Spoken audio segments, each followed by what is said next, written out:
नमस्कार, इन खबर में आपका स्वागत है। बिहार के मुख्यमंत्री और जेडीयू चीफ नीतीश कुमार ने जब से चुनावी राजनीति से संन्यास लेने का ऐलान किया है, तब से उसको लेकर के बहस हो रही है। आखिर नीतीश कुमार ने बीच चुनाव में ये ऐलान क्यों किया, तीसरे चरण के चुनाव से पहले क्यों किया? यदि उन्होंने कोई प्लान बना रखा था तो पहले चरण के चुनाव से पहले ही वो इसका ऐलान कर दिए होते, यदि इमोशनल कार्ड ही खेलना था। क्या उन्होंने फीडबैक के आधार पर ये ऐलान किया? क्योंकि उन्हें ये सूचना मिल चुकी थी, जानकारी मिल चुकी थी कि 2 चरणों के चुनाव में जेडीयू को नुकसान हुआ है। सबसे ज़्यादा चिराग पासवान और एलजेपी जो है जेडीयू को नुकसान पहुंचा रहे हैं, या कोई और बात है? तो ये जो बातें आ रही है उन बातों के मुताबिक यही वजह रही। तीसरे चरण के 78 सीटों पे जो चुनाव होना है, उन्हें लगा कि शायद इससे कुछ फायदा हो जाए, लिहाजा उन्होंने इमोशनल कार्ड खेला। और जान लीजिए, आज चुनाव का आखिरी दिन है, अब परसों चुनाव है और ये मेरा अंतिम चुनाव है।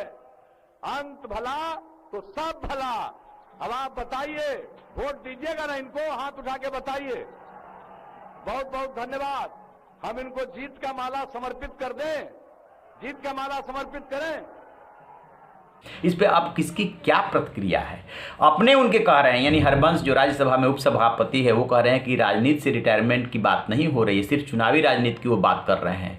हम के मुखिया हैं जीतन राम मांझी, जो बिहार के मुख्यमंत्री भी रह चुके हैं, उन्होंने कहा है कि नीतीश कुमार को ऐसा हरगिज नहीं करना चाहिए, उन्हें बिहार की वो ज़रूरत है और बिहार में अभी काफ़ी कुछ उनको करना है, लिहाजा ऐसा वो न करें। लेकिन जो विरोधी हैं वो क्या कह रहे हैं? तेजस्वी यादव महागठबंधन के नेता हैं, वो कह रहे हैं कि हम तो पहले ही कह रहे थे कि बिहार की आकांक्षाओं और अपेक्षाओं की बात तो दूर, वो ज़मीनी हकीकत ही स्वीकार करने को नहीं तैयार थे। और मैं कह रहा हूँ कि वो थक चुके हैं, वो बात अब उन्होंने मान ली है। चिराग पासवान कह रहे हैं कि अब साहब तो आज तक तो अपने कामकाज का हिसाब दे नहीं रहे हैं, आगे वो क्या कामकाज का हिसाब देंगे? अब तो वो आपके बीच में आएंगे नहीं, लिहाजा आप जेडीयू को वोट दे करके अपना क्यों खराब कर रहे हो? यानी कि चिराग पासवान दूसरे तरीके से वार कर रहे हैं और तेजस्वी यादव अपने हिसाब से वार कर रहे हैं। कहने का मतलब ये है कि राजनीति में कोई सगा नहीं होता, अपने भी नहीं होते हैं।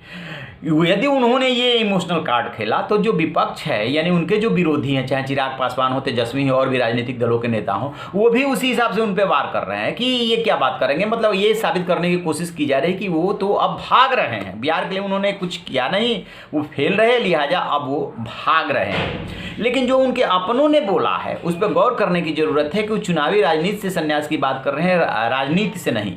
इसका मतलब कि वो राजनीति में बने रहेंगे। और एक बात जो आ रही है कि जो आपस में बीजेपी और जेडीयू की कड़वाहट चल रही है, चिराग पासवान की बीजेपी से जो नज़दीकी चल रही है, चुनाव परिणाम आने के बाद समीकरण बदलेंगे। उन परिस्थितियों में चिराग पासवान आरोप लगा चुके हैं कि नीतीश कुमार पलटी मार करके उधर जा सकते हैं, प्रधानमंत्री का चेहरा बन सकते हैं। तो उन बातों में भी दम है। अब ये देखने वाली बात है कि नीतीश कुमार अब बाद में, चूंकि उन्होंने यही तो बोला है कि ये मेरा अंतिम चुनाव है, इसकी जो एक्सप्लेन करेंगे तो कहेंगे कि आगे चल कर के ये भी बात आ सकती है कि मैंने तो विधानसभा चुनाव की बात की थी, मैंने तो राजनीति की बात नहीं की थी। तो मान लीजिए कि वो आगे चल करके बनते हैं, जैसा चिराग पासवान कह रहे हैं, प्रधानमंत्री का चेहरा विपक्ष की तरफ से, और विपक्ष उनको बनाने के लिए तैयार हो जाता है और फिर चुनाव में जाते हैं 2024 के, तो उनके पास इसका एक्सप्लेन अलग अलग तरीके से किया जा सकता है कि हमने विधानसभा चुनाव की बात की थी। लिहाजा उन्होंने स्पेस छोड़ दिया है, अपने तरीके से एक्सप्लेन कर रहे हैं, और जो विरोधी हैं वो अपने तरीके से एक्सप्लेन कर रहे हैं, और वो एक्सप्लेन करने की गुंजाइश भी उन्होंने छोड़ दी। राजनीति ऐसी ही होती है, कार्ड खेल दीजिए, उसका लाभ लीजिए, फिर आगे के इंटरप्रिटेशन के लिए ये भी आप बोल सकेंगे कि उठा करके मेरा जो दमदहा में हमने बोला था उसको उठा करके आप देख लीजिए, हमने ऐसा नहीं बोला था। तो अभी देखना होगा कि वैसे तो कल चुनाव है, परिणाम क्या आते हैं और उसके बाद राजनीति कौन सी करवट लेती है। बहरहाल नीतीश कुमार ने जो कार्ड खेला है उस पे जो है विपक्षी वार कर रहे हैं और अपने हिसाब से उसे मोड़ने की कोशिश। तो आप रहिए ना बेखबर, देखते रहिए इन खबर। Thank you. इन खबर चैनल को सब्सक्राइब करें और